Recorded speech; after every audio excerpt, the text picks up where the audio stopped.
Bénédiction, bénédiction à vous tous. Je vous retrouve encore une fois avec joie dans un nouveau numéro de partage. Cette fois-ci, nous allons parler d'un sujet peu commun. Il s'agit d'expliquer le mécanisme ou précisément ce qui se passe quand la température ambiante change, quand il pleut par exemple, ou quand il fait froid, climatiquement froid dans la nature. On a remarqué, et beaucoup ont remarqué que plus il fait frais, les gens ont tendance à aller au rapport sexuel. Mais pourquoi donc? Abish Adjiboye, on nous appelle. Je vous dis encore une fois que la lumière soit. Pourquoi donc, quand souvent il fait frais, les gens ont tendance à aller au rapport sexuel? Pourquoi? Quel est ce mécanisme de fonctionnement? C'est de ça que nous allons parler aujourd'hui. Oui, puisque il faut expliquer ces choses, comment ça marche aux gens, afin que, avertis, les gens sachent maintenant comment mieux se comporter. C'est très important. Suivez avec attention, s'il vous plaît. Vous savez, dans la vie, il y a ce que nous nommons en langage métaphysique le ciel et la terre.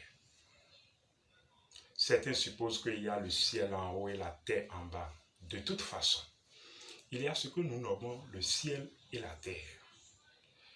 Le ciel représentant les énergies providentielles et la terre représentant les énergies sexuelles. De toute façon, tout est énergie. Mais donc, il y a la providence divine. C'est d'ailleurs comme ça qu'on considère la pluie. De tout temps, les anciens considèrent que la pluie est une bénédiction providentielle. Donc, c'est un cadeau de la providence aux hommes. Vous voyez? Donc, la pluie, la fraîcheur de la pluie est considérée comme une donnée providentielle. Souvent dans la nature, quand il y a alors la température qui change suivant la pluie, ou même la température ambiante qui devient un peu frais, il y a quelque chose peu perceptible par le commun des gens qui se passe.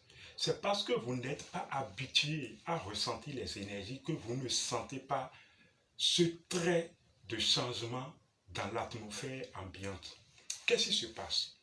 Dès qu'il y a fraîcheur, il y a alors une réaction équivalente de ce que nous nommons alors le feu. Le feu monte également d'un trait, comme si pour établir un équilibre de fonctionnement. Je vous assure, c'est ce qui se passe. Dès qu'il y a fraîcheur un peu quelque part, il y a dans la nature également la chaleur qui se dégage. Or, la chaleur est toujours issue du feu. C'est de ce feu souterrain. Il s'agit de ce soleil souterrain qui est également notre énergie sexuelle. Donc notre énergie sexuelle rentre en ébullition comme pour équilibrer la différenciation causée par la température de la fraîcheur. Donc puisque ce feu souterrain est lié à notre sexualité, cette envie, cet élan de sexualité ou de se réchauffer pousse alors les gens. Et ils commencent alors par chercher, par la loi de l'électromagnétisme, voilà la polarité complémentaire pour pouvoir se réchauffer, d'où aller aux réactions sexuelles. Est-ce que vous comprenez bien ce mécanisme? Ça se passe à coup sûr. Il y a des choses que nous ne pouvons pas encore dire. Sinon, nous allons partir plus dans les détails. Mais cela se passe chaque fois que la température change. Ce n'est pas seulement quand il fait frais. Quand il fait chaud également, excessivement, vous remarquez que vous transpirez. La transpiration également est une réaction équilibrante de la chaleur. Comme à l'opposé, la chaleur est une réaction équilibrante de la fraîcheur. Vous comprenez?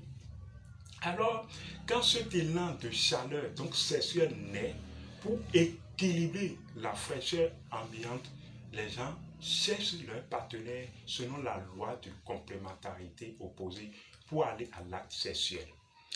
L'acte sexuel alors vient comme un mécanisme de fonctionnement pour maintenir ce nouveau équilibre. Vous comprenez? L'acte sexuel alors doit maintenir cet équilibre et non rompre cet équilibre comme les gens le font. Les gens pensent que quand on va à l'acte sexuel et puis on rompt l'équilibre, je parle bien sûr de façon codée quand je parle de rompre l'équilibre. Tout le monde presque va à l'acte sexuel pour rompre l'équilibre. Et c'est devenu une conscience de groupe, donc une conscience collective. Si bien que quand vous essayez d'expliquer ce phénomène aux gens, les gens vont vous dire non, tu dis de n'importe quoi, ça n'existe pas. Mais de toute façon, l'âme en souffre et l'esprit connaît la vérité. Alors nous nous tenons tranquilles. Je vous passe l'information. Quand il y a la fraîcheur, il y a alors le soleil souterrain qui réagit. Le soleil souterrain était lié donc à notre élan sexuel. Notre élan sexuel cherche un nouveau équilibre et vous pousse à aller à l'acte sexuel pour établir le nouveau équilibre et non rompre l'équilibre. Faites très attention au temps de fraîcheur. Vous risquez d'aller à un autre équilibre par votre acte sexuel qui ne vous arrange pas. De toute façon, il faudrait que les gens aillent à l'éducation sexuelle pour qu'on leur parle véritablement de ce qu'il faut faire. C'est très important. C'est très important. Abish Adiboye, une fois encore, je vous dis que les bénédictions soient. Nous restons joyables au plus 229 61 08 61 77 plus 229 61 08 61 77 pour plus d'informations. À la prochaine.